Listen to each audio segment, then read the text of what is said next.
vanishing glass. Nearly 10 years had passed since the Dursleys had woken up to find their nephew on the front step, but Privet Drive had hardly changed at all. The sun rose on the same tidy front gardens and lit up the brass number 4 on the Dursleys' front door.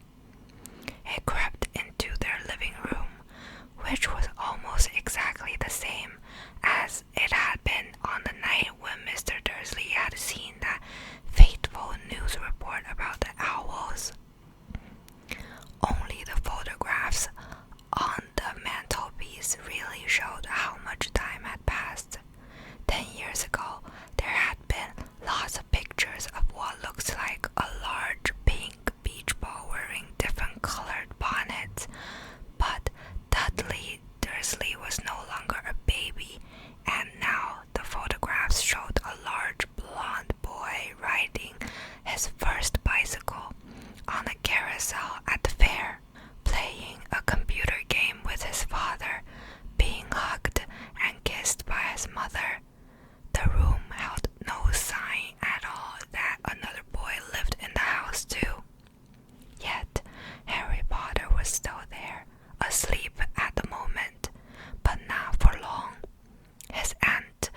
use, Vernon, she said.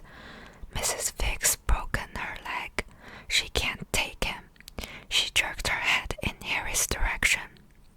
Dudley's mouth fell open in horror, but Harry's heart gave a leap. Every year on Dudley's birthday, his parents took him and a friend out for the day to adventure parks, hamburger restaurants, or the movies. Every year, Harry was left behind with Mrs. Fig, a mad old lady who lived 2 streets away. Harry hated it there. The whole house smelled of cabbage, and Mrs. Fig made him look at photographs of all the cats she'd ever owned. "Now what?" said Aunt Petunia, looking furiously at Harry as though he'd planned this. Harry knew he ought to feel sorry that Mrs. Fig had broken her leg, but it wasn't easy when he reminded himself it would be a whole year before he had to look at Dibbles, Snowy, Mr. Paws, and Tufty again. "We could phone Marge," Uncle Vernon suggested. "Don't be silly, Vernon. She hates the boy."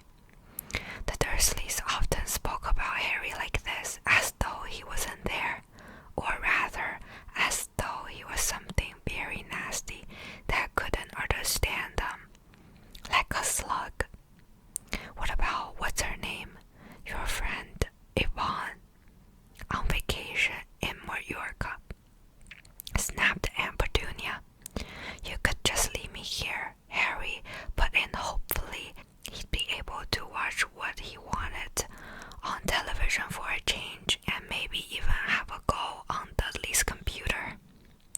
Aunt Petunia looked as though she'd just swallowed a lemon and come back and find the house in ruins. She snarled. "I won't blow up the house," said Harry, but they weren't listening. "I suppose we could take him to the zoo," said Aunt Petunia slowly, "and leave him in the car. That car's new. He's not sitting in it alone." Dudley began to cry loudly. In fact, he wasn't really crying. It had been years since he'd really cried. But he knew that if he screwed up his face and wailed, his mother would give him anything he wanted. "Dinky Duddy-dums, don't cry. Mommy won't let him spoil your special day," she cried, playing her arms around him. "I don't want him to come," Dudley yelled between huge pretend sobs. "He always spoils everything." He shot Harry a nasty grin through the gap in his mother's arms. Just then, the doorbell rang. "Oh, good Lord, they're here," said Aunt Petunia frantically, and a moment later, Dudley's best friend, Pierce Bogus, walked in with his mother. Pierce is a scrawny boy with a face like a rat. He was usually the one who held people's arms behind their backs while Dudley hit them. Dudley stopped pretending to cry at once. Half an hour later, Harry, who couldn't believe his luck, was sitting in the back of the Dursleys' car with Pierce and Dudley. On the way to the zoo for the first time in his life, his aunt and uncle hadn't been able to think of anything else to do with him.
was as anyone else's. There he was, sitting on the chimney. The Dursleys had received a very angry letter from Harry's headmistress, telling them Harry had been climbing school buildings.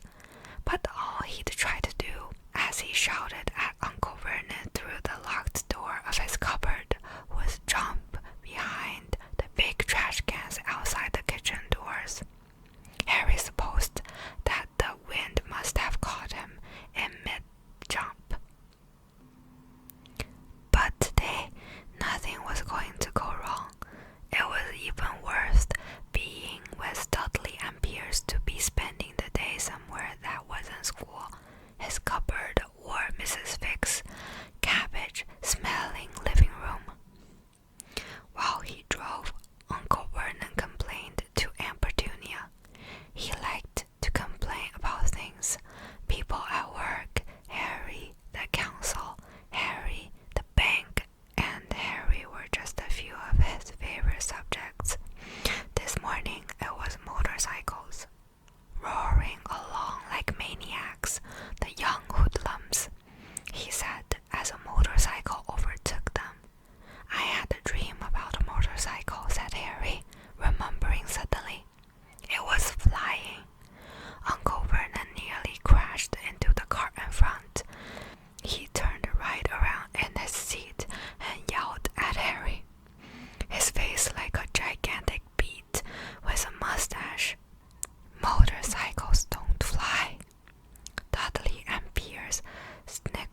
Here I come.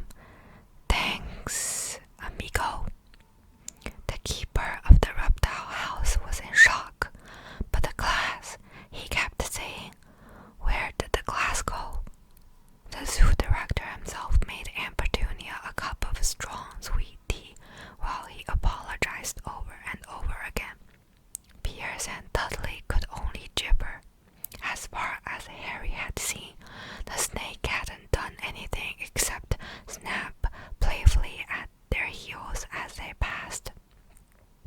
But by the time they were all back in Uncle Vernon's car, Dudley was telling them how it had nearly bitten off his leg, while Pierce was swearing